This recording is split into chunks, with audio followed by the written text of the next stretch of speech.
আজ শনিবার 27শে এপ্রিল, পুজো বাড়ি যাচ্ছি। পুজো বাড়ি যাওয়ার জন্য সম্পূর্ণ রেডি। এই হচ্ছে আমার আজকের লুক। আর দেখা হচ্ছে, চলো পুজো বাড়িকে, কি পুজো বাড়ি, চলো দেখা হচ্ছে সেখানে গিয়ে। এই হচ্ছে আমাদের পাড়ার বারোয়ারি রক্ষাকালী পুজো। আমাদের এখানের পুজোয় একটা বিশেষ নিয়ম আছে, পুজো দিয়ে সবাই বাতাসা ছড়ায়। তাই আমার বোন আগেই চলে এসেছে আমার বড়দির সাথে, সে বাতাসা ছড়াতে শুরু করে দিয়েছে। দেখো, এই যে আমার বন্ধু আমাকে এগিয়ে এসে জিজ্ঞাসা করছে, ভাই কটা বাজে? ভাই আমাকে গুনে আমাকে বলতে হবে এখানে কজন বাজে আর কজন ভালো আছে। ঠিক আছে, তোকে গুনে বলে দিই। আসলে এই কথা নয়, ও আমাকে জিজ্ঞাসা করেছিল ঘড়িতে কটা বাজে, তাই তার টাইমটা বলে দিলাম। দেখো সবাই কেমন বাতাসা কুড়াচ্ছে, আর এই বাতাসা কুড়াতে কার কার ভালো লাগে অবশ্যই কমেন্ট করে জানিও। এই দেখো বাতাসা কুড়ানোর পর আমার অবস্থা। চলো এই বছরের মতো আরও একবার মায়ের শ্রীমুখ দর্শন করে নিই। অসাধারণ মাতৃ প্রতিমা। জয় মা, সকলের মঙ্গল করো। আমাদের বারোয়ারি পুজো, এই বারোয়ারি পুজোয় পুজো দেওয়া কমপ্লিট। এবার আর একটা বাড়িতে, একটা কাকার বাড়িতে পুজো, সেখানে পুজো দিতে যাব। দেখা যাক সেখানের প্রতিমা কীরকম হয়। শুরুতেই সুন্দর গেটের মধ্যে দিয়ে প্রবেশ করলাম পুজো বাড়িতে।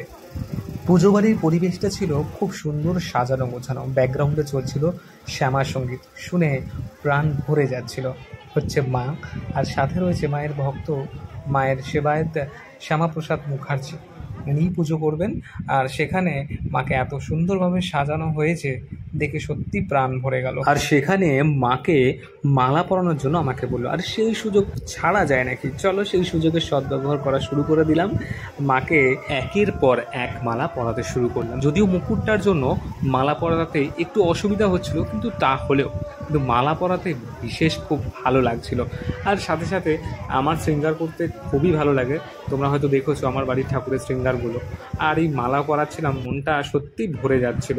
আর মায়ের কাছে একটাই কথা বলি, মা তুমি খুব ভালো থেকো আর সকলকে খুব ভালো রেখো, জয় মা। এদিকে ভিডিও করতে দিয়েছিলাম বোনকে, বোন কি করেছে দেখো, তার ছবির সাথে ভিডিও করেছে। দেখো সত্যি কথা বলতে ফটো তোলার দিক থেকে আমরা দুই ভাই বোনে কম যাই। এইবার চলো আসল কাজ, পুজো বাড়ির ভোজ খাবার পালা। এবার আমরা খেতে যাচ্ছি। ঠাকুর ভালো। এদিকে আমরা অলরেডি খেতে বসে পড়েছি। আমাদের পাতে পড়েছিল স্যালাড, ভেজিটেবিল, রাধাবল্লভী, পনির মশলা, আলুর দম, চাটনি, পাঁপড়, মিষ্টি, আইসক্রিম। প্রত্যেকটা রান্নার টেস্ট ছিল খুব সুন্দর। এই দেখো সবার খাওয়া হয়ে গেছে, কিন্তু বড়দির এখনও খাওয়া হয়নি। বড়দি শেষ পর্যন্ত খেয়ে যাবে। দেখো আমাদের খাওয়া দাওয়া কমপ্লিট। এবার বড়দি খাক, তারপরে তোমাদের সকলকে টাটা। আবার কোনো ভিডিওতে দেখা হচ্ছে।